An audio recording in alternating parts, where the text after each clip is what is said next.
Hello everyone, cooks and ব্লগসের আজকের ভিডিওতে আপনাদের সবাইকে স্বাগতম।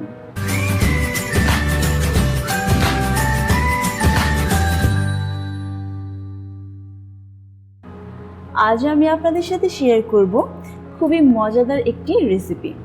এটা আমি তৈরি করব খেজুর দিয়ে। আর খেজুর তো খুবই এনার্জেটিক একটি খাবার, এটা আমরা সবাই জানি। এই খাবারটি বাজারে কিন্তু চড়া মূল্যে বিক্রি হচ্ছে। বাসায় যদি স্বাস্থ্যসম্মতভাবে খুব কম খরচে বানিয়ে ফেলতে পারি, তবে কেন চড়া মূল্যে বাজার থেকে কিনতে যাব?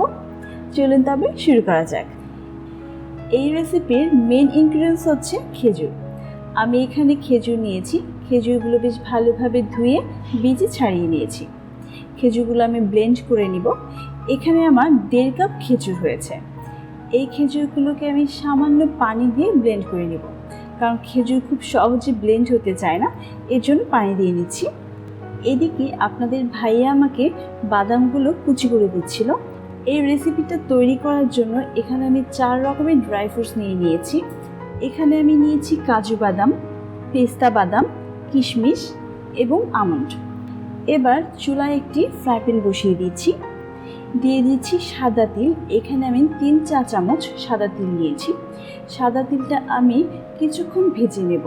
এই 1 থেকে 2 মিনিটের মতো ভেজে নেব। তিলটা যখন হালকা ব্রাউন কালার চলে আসবে তখন নামিয়ে নেব। এবার সেই একই প্যানে আমি 1 চামচের মতো ঘি দিয়ে দিচ্ছি। এই ঘিটা যখন হালকা গরম হয়ে আসবে তখন আমি ড্রাই ফ্রুটসগুলো ভেজে নেব। প্রথমে আমি কিশমিশটা ভেজে নিচ্ছি।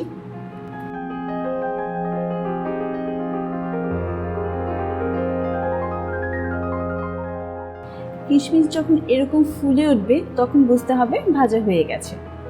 এবার আরও 1 চামচ ঘি দিয়ে নিচ্ছি। এবার অন্যান্য বাদামগুলো ভেজে নেব। 1 থেকে 2 মিনিটের মতো ভেজে বাদামগুলো তুলে নিচ্ছি।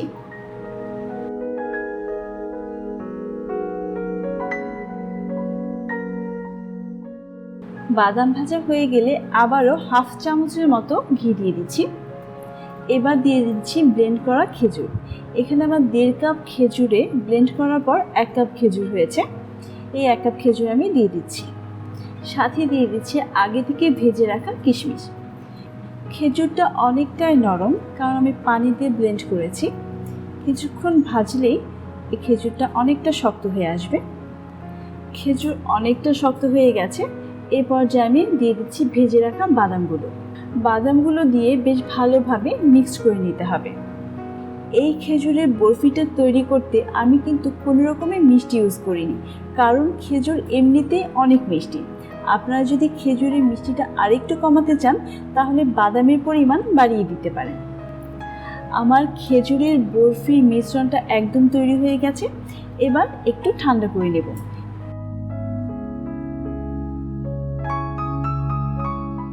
খেজুরের মিশ্রণটা অনেকটাই ঠান্ডা হয়ে গেছে। এবার হাতে সামান্য একটু ঘি মেখে নিয়ে আমি এই মিশ্রণটা একটা রাউন্ড শেপ দিয়ে নিচ্ছি।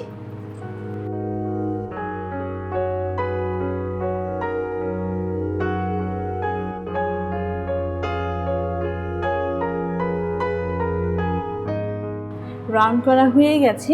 এবার আমি আগে থেকে ভেজে রাখা তিলের মধ্যে গড়িয়ে নিচ্ছি। আমি 2টো রোল করে নিয়েছি। রোল করা হয়ে গেছে। এবার এই রোলটা আমি 3 থেকে 4 ঘন্টার জন্য ফ্রিজে রেখে দেব। যখন সম্পূর্ণ সেট হয়ে যাবে আপনাদের আমি কেটে দেখাচ্ছি। 3 ঘন্টা পর ফ্রিজ থেকে বের করে নিয়েছি। এবার কেটে দেখাচ্ছি।